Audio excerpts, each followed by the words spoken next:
యాకోబు పత్రికలో ఏమంటాడు, మీలో ఎవరికైనా జ్ఞానము కొదువుగా నెడల వాడు దేవుణ్ణి అడగాలి. ఎవరిని అడగాలటండి? దేవుణ్ణి. చెప్పండి, దేవుణ్ణి అడగాల. వేరేటోళ్ళని అడిగితే నిజంగా దేవుని కోపం రావచ్చు. ఇప్పుడు చూడండి, ఇప్పుడు మరి ఇక్కడ చిన్నపిల్లలు ఎవరైనా ఉన్నారా? ఇద్దరు ఎట్రండి. ఎట్ట అడగాలంటే చెప్తాను నేను. మీరిద్దరు ఎట్రండి రా, మీరిద్దరు ఎట్రండి. లేదు కాలేంటి, పర్లేదా? అందరు ఇటు చూడండి, అందరు ఇటు తిరగండి అన్న.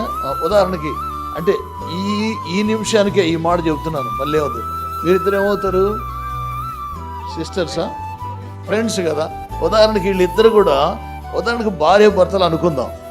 చెప్పండి, ఏంటండి? భార్య భర్తలు అనుకుందాం.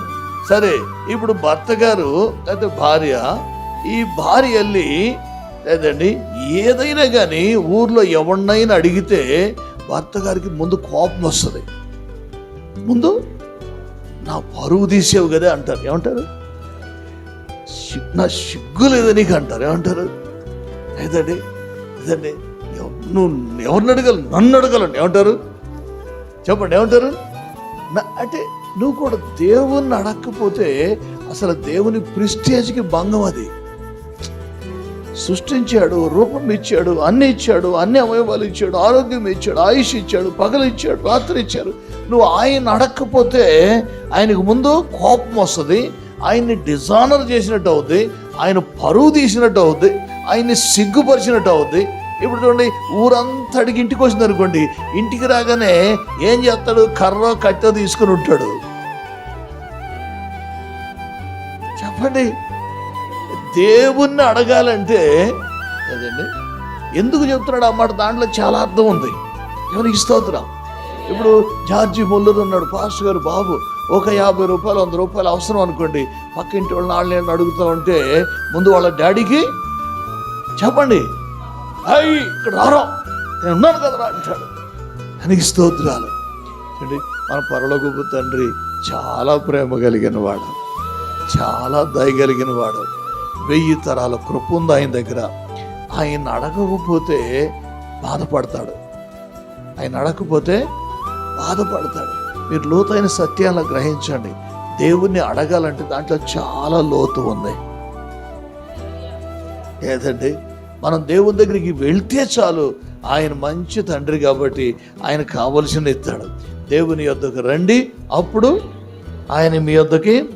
ఇక్కడ యాకోబు పత్రిక 1వ అధ్యాయంలో అంట, ఆయన ఎవరిని గద్దించడట, అందరికీ చెప్పండి, అందరికీ ధారాళంగా అంటే సమృద్ధిగా. చెప్పండి, ఇంకోసారి చెప్పండి. మనం ఏ ఇంటికి వెళ్ళినా సమృద్ధిగా ఇవ్వరు మనకి, ఎందుకంటే వాళ్ళకి మిగిలింది కొంచెం ఇస్తారు మనకి, అంతే కదండి.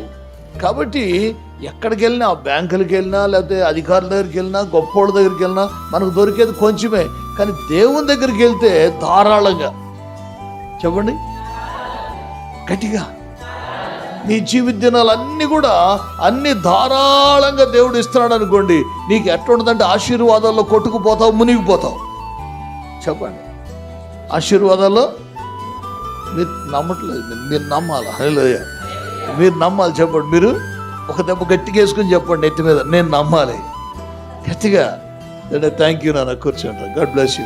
ఒకసారి ఇదే మాట, ఆశీర్వాదాలు నింటే ఎలా ఉంటాయి అంటే, ఎవడు పెట్టాడు రా ఈ బియ్యం గోతాం ఇక్కడ అని చెప్పి కింద పడతావు నువ్వు. అన్ని అడ్డాలు ఉంటాయి. దేవుడు ఇచ్చే రోజు, పెట్టే రోజు. చెప్పండి అందరు నోటితో చెప్పండి. దేవుడు ఇచ్చే రోజు, పెట్టే రోజు. ఆయన ఇస్తే నీ చిన్నిల్లు సరిపోద్దా పెట్టుకుంటానికి? చెప్పండి. ఆకాశం ఆయన సింహాసనం. ఆయన ఇచ్చే రోజు సొలొమోన్ని, పోయే సొలొమోన్ని పిలిచి, నువ్వు ఐశ్వర్యాన్ని అడగకపోయినా నేను నీకు ఇస్తున్నాను అన్నాడు. ఇంట్లో ఏమైనా పాత్రలన్నీ, చెప్పండి, పాత్రలన్నీ ఒకసారి చెప్పండి. బంగారు పాత్రలు. స్టీల్ అయితే బూడితో తుడుతాం, రోజు కడుగుతాం. అన్ని బంగారు పాత్రలు అయితే బూడితో కడగబట్టి దేంతో కడుగుతాం? చెప్పండి, ఒకసారి ఆలోచించుకోండి గట్టిగా. హల్లెలూయా. ఇంటికి ఎవరైనా వచ్చారనుకోండి, బంగారపు కప్పులో ఛాయ్ ఇచ్చామనుకోండి, ఛాయ్ తాగినాక కప్పు ఆడబెడుతున్నాడు చూద్దాం. ధారాళంగా ఇచ్చేదేవుడు. చెప్పండి, పెద్దగా నమ్మి చేతులు ఎత్తి ధారాళంగా ఇస్తావు నాయన. చెప్పండి, ధారాళంగా ఇస్తావయ్యా, ధారాళంగా ఇస్తావు నాయన. మనుషులు ఎవరు ఇవ్వలేరయ్యా, అధికారులు ఎవరైనా ఆయన, ధనవంతులు ఇవ్వలేరు ప్రభువా. నా కుటుంబానికి, నా బిడ్డలకు నాయన ధారాళంగా ఇచ్చే దేవా నీకే స్తోత్రం. చెప్పండి, నీకే స్తోత్రం. చెప్పండి, ధారాళంగా ఇచ్చే దేవుడా నీకే స్తోత్రం, నీకే స్తోత్రం, నీకే స్తోత్రం, నీకే స్తోత్రం, నీకే స్తోత్రమయ్యా.